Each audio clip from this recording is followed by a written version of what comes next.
Combien d'opportunités as-tu déjà laissé passer par peur d'être jugé? Oui, toi qui me regardes, réfléchis, combien d'opportunités? Alors dans cette courte vidéo, je vais te donner le secret pour être enfin libre du regard des autres. Et je vais utiliser tout simplement une anecdote qui s'est passée aujourd'hui à ma salle de gym. Bonjour et bienvenue sur la chaîne Confiance Limitée. Pour ceux qui ne me connaissent pas, je suis l'architecte. J'aide les femmes qui doutent, les femmes qui se sentent bloquées ou découragées à retrouver confiance en elles, mais aussi à atteindre leurs objectifs, tout simplement avec une discipline inébranlable. Si ce n'est pas encore fait, abonne-toi, like, partage, même un petit commentaire, je me ferai un plaisir de te lire. Alors, comment se libérer du regard des autres?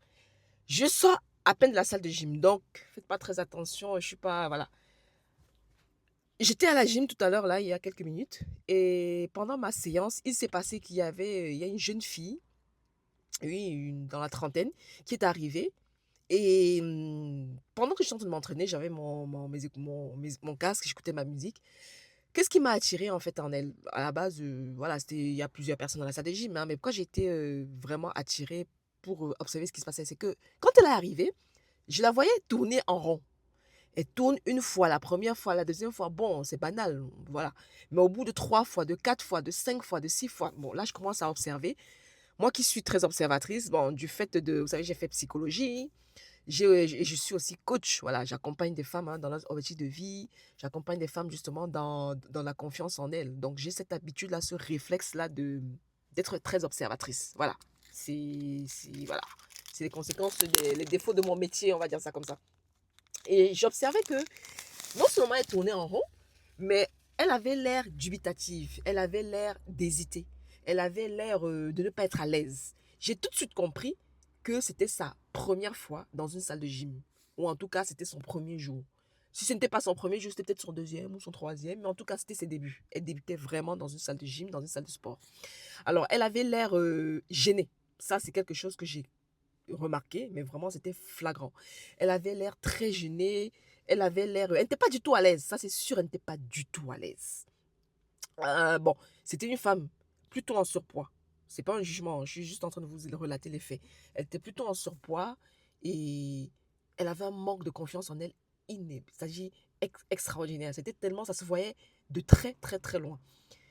Et vous savez, c'est une chose de manquer de confiance en soi, mais c'est aussi une autre chose de manquer en confiance en soi sur une chose qu'on fait. Je vous explique.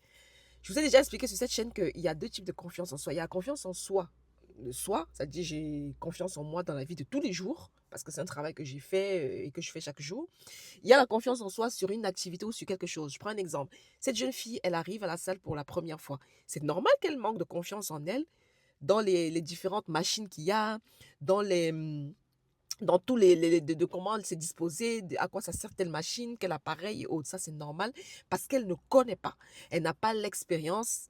Au-delà même de l'expérience, elle n'a pas la connaissance dans ces choses. Elle ne sait pas à quoi sert telle machine. Elle ne sait pas comment l'utiliser. Elle ne sait pas c'est pour quel type d'exercice, pour travailler quel type de corps. Elle ne sait même peut-être même pas quel est son objectif principal, quelle partie de son corps exactement elle veut travailler.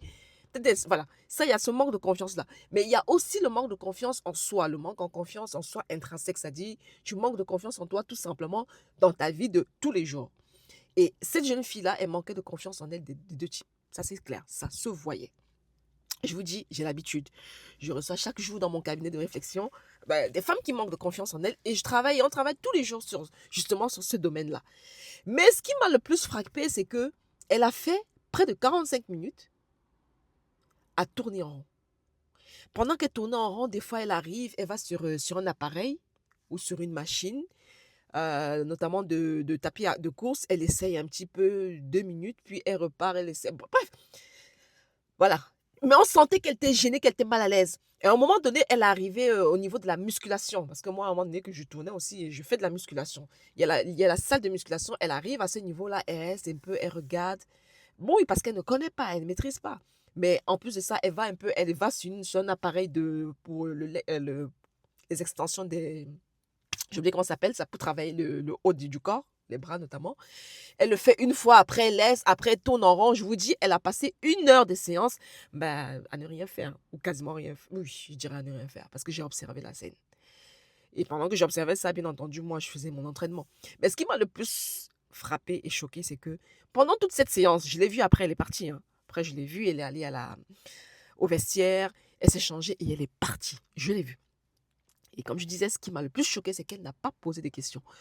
Dans les salles de gym, il y a des coachs qui sont là pour cela. En aucun moment, elle n'est allée vers l'un d'eux pour dire oui, excusez-moi, est-ce que vous pouvez m'aider? C'est ma première fois, j'ai besoin d'être accompagnée, j'ai besoin d'avoir quelques informations, j'aimerais travailler telle partie de mon corps et machin. Elle n'a vu aucun coach pour cela.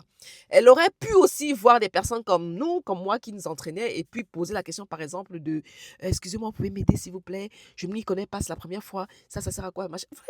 On aurait répondu, moi personnellement, j'aurais répondu, ça ne me coûte rien.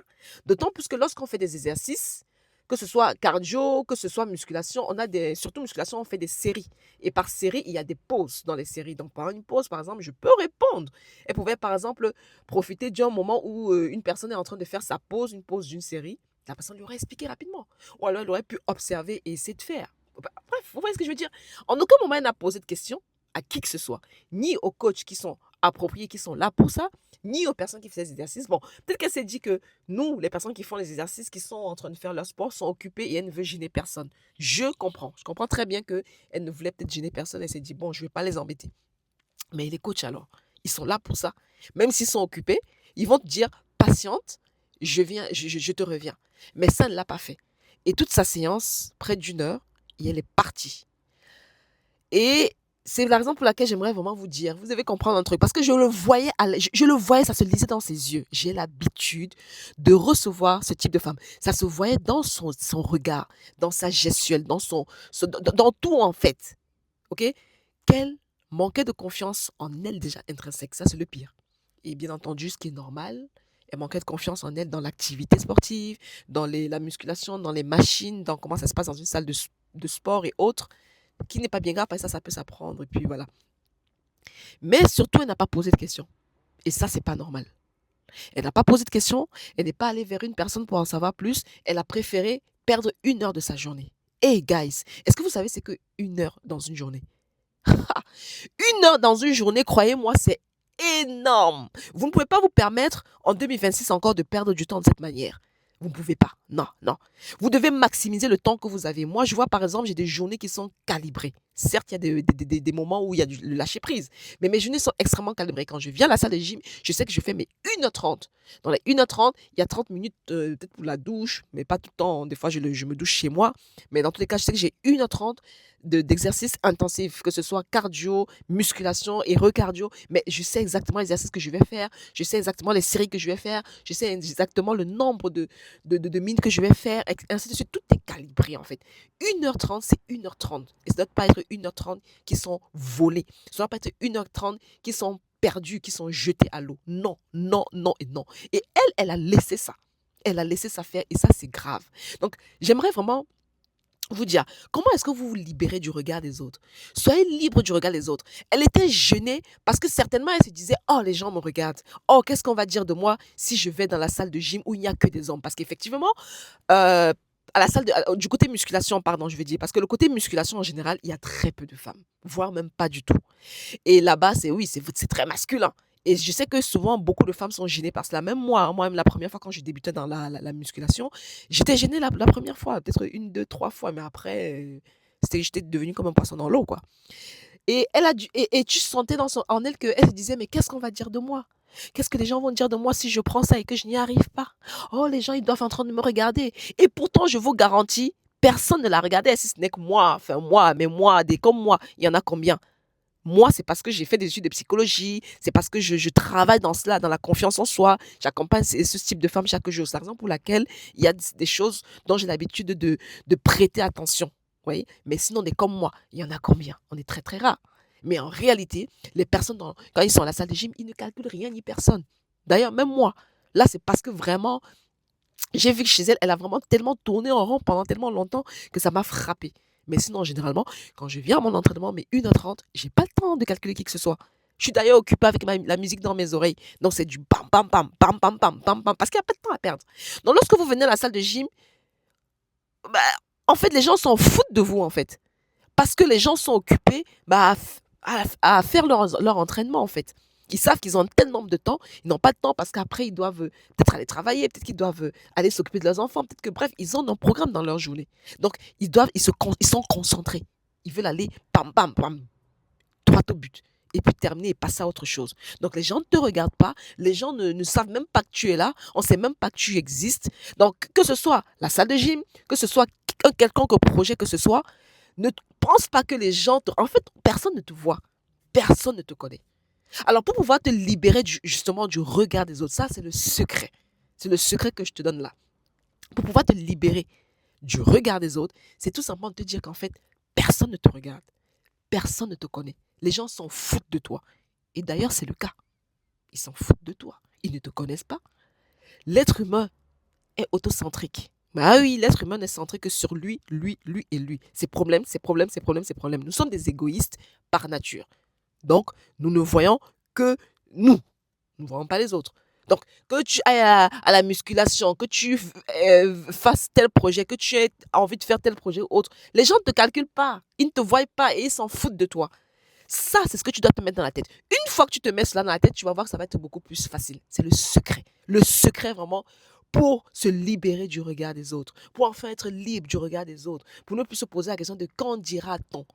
Dis-toi, et c'est d'ailleurs la vérité, que les gens s'en foutent de toi, les gens ne te connaissent pas, les gens ne te voient pas, ils sont juste auto-centrés sur eux-mêmes, sur leur vie, sur leurs problèmes. Les gens ont trop de problèmes, hein. Croyez-moi, ils ont trop de problèmes pour regarder ce qui se passe à côté, sur ce que tu fais, sur ce qu'est ta vie, hein. Tu peux faire même 200 kilos. On s'en fout en fait, parce que les gens sont occupés, ils ont leurs propres problèmes. Alors, ça c'est le secret. Mets-toi ça en tête et tu verras que ça va être beaucoup plus facile pour toi. C'est un des secrets que je donne justement à mes clientes que j'accompagne chaque jour pour pouvoir leur permettre de se libérer du regard des autres. Bien entendu, il y a d'autres techniques, mais là, je voulais vraiment faire une courte vidéo à chaud à ce sujet. Je te remercie de m'avoir écouté jusqu'ici. C'était l'architecte. Abonne-toi, like. Rappelle-toi que chaque jour est une nouvelle chance justement de te rapprocher de tes rêves. C'est quoi? C'est de perdre des kilos, c'est de trouver un travail, d'avoir une promotion, peu importe le projet que je t'ai fixé, c'est de devenir millionnaire, peu importe le projet que je te fixe. Chaque jour est une nouvelle chance justement de te rapprocher de tes rêves. Et qu'importe les cartes que la vie te donne, c'est à toi et à toi ça de faire ta magie. OK? Pas à une autre personne. Fais avec les cartes que tu as. Fais avec les cartes que la vie te donne. Et transforme ta vie en magie. Transforme ta vie en, en Disneyland, en parc d'attractions, en conte de fées, en ce que toi tu veux, en ce que tu aimes. Parce que le plus important, c'est ce que tu penses de ça, c'est ce que tu aimes, c'est que ça te plaise. Je te donne rendez-vous dans une prochaine vidéo.